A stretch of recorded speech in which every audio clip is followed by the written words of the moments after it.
but no hat and no hairdo to speak of. That hair is really interfering with his business.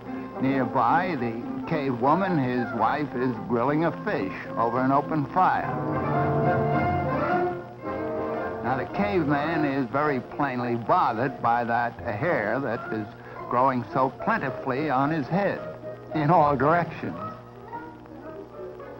Suddenly, he looks over toward the fireplace and he sees the surviving backbone of a fish that has been eaten.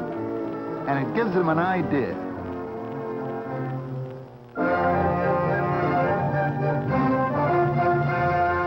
Now, I don't say that we have proof that this happened, but it could have happened, and some such original discovery must have been made. Now, see what he does with the backbone of that fish. Puts up his hair as best he can and uses the backbone or part of it as a side comb to hold it in place. Let's imagine at least that that was the first hairdo. Now we slip forward a few thousand years to the time of the Babylonians in the Near East.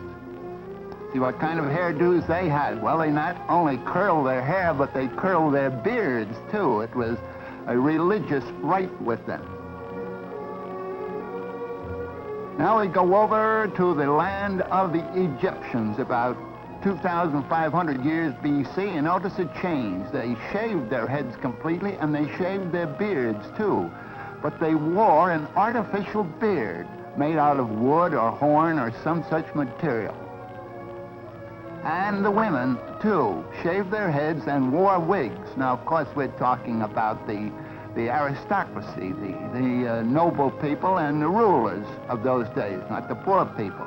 And here's an Egyptian woman with the kind of imitation hair or wig that was worn by the high-born ladies of those days. Another thing about the Egyptian women of those days was that the higher the headdress they wore, the more noble their blood was supposed to be. So you can see there was quite some competition among the ladies in a vertical way. Really getting high in some of these.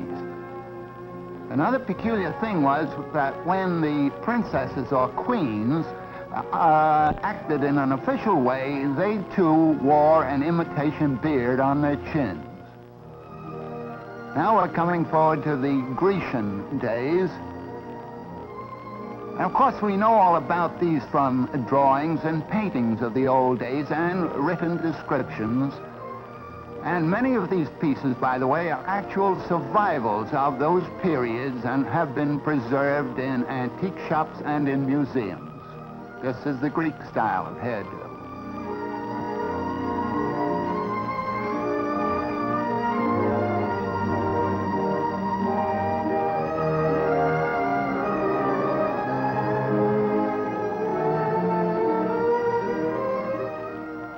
Of course, at all ages, a scarf was often used as a covering for the hair, with or without a hat on top of that.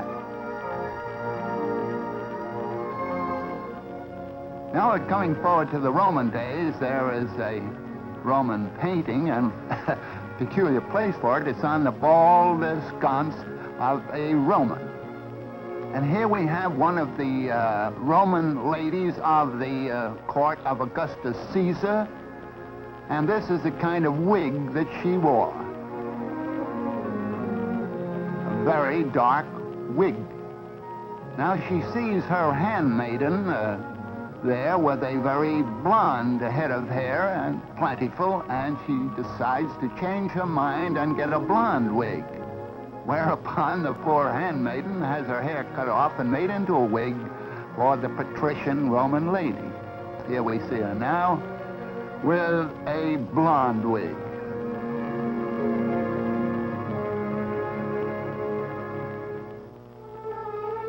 Well, we'll step forward about 1,000 years into the beginning of the medieval period.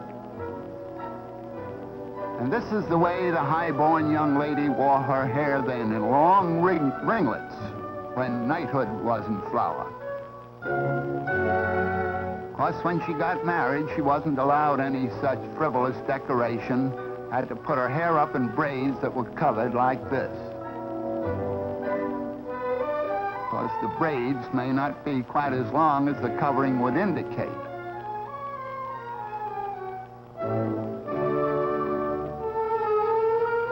Just a little added decoration.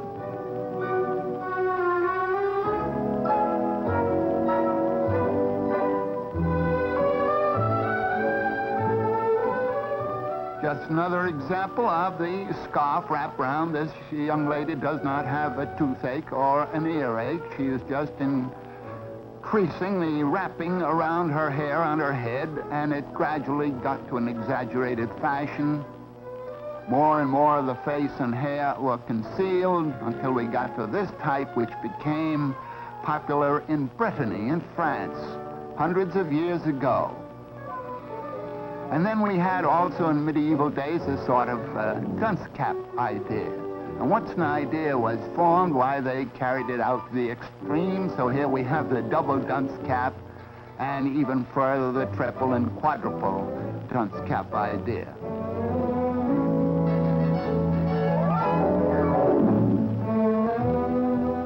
And of course, further decorations were added.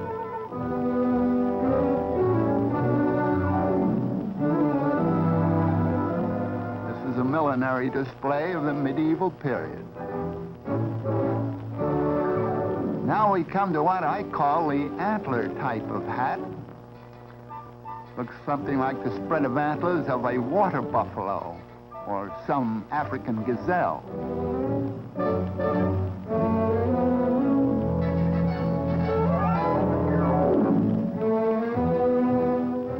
And this might be the ox type of decoration. This was popular, by the way, in England, about the time of Ivanhoe and Richard the Lionhearted. Only for high-born ladies, of course.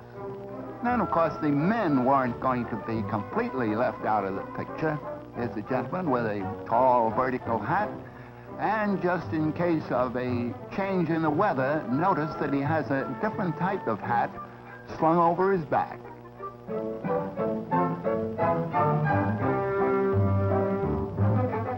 Well, we're coming down through the ages a little bit, but not making much progress in the millinery department.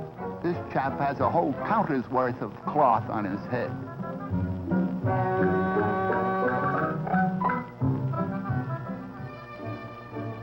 Now, this is on the neat side, but that hairnet is studded with precious jewels. In this case, it's the first cost and not the upkeep.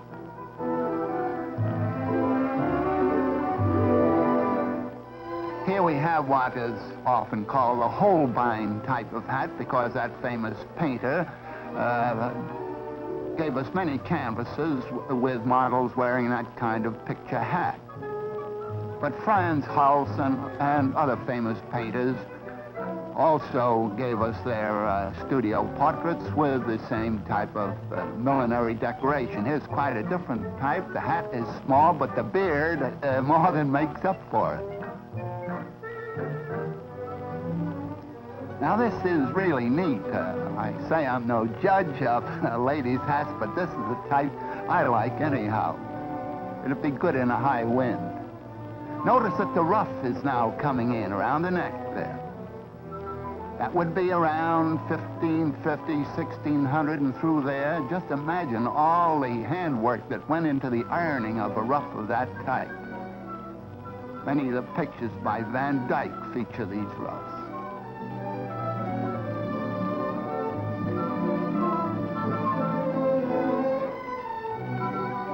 Here we're going into the vertical decoration again. You notice how it switches from the horizontal to the vertical and back again. High, low.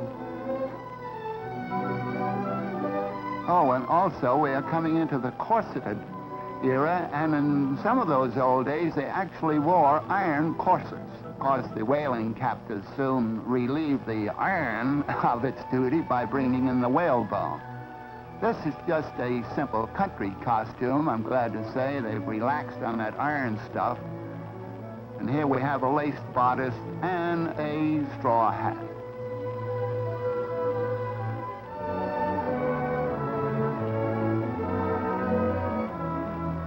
Now we're coming into the 17th and 18th centuries. This is a model of a painting by Van Dyck. And so I haven't time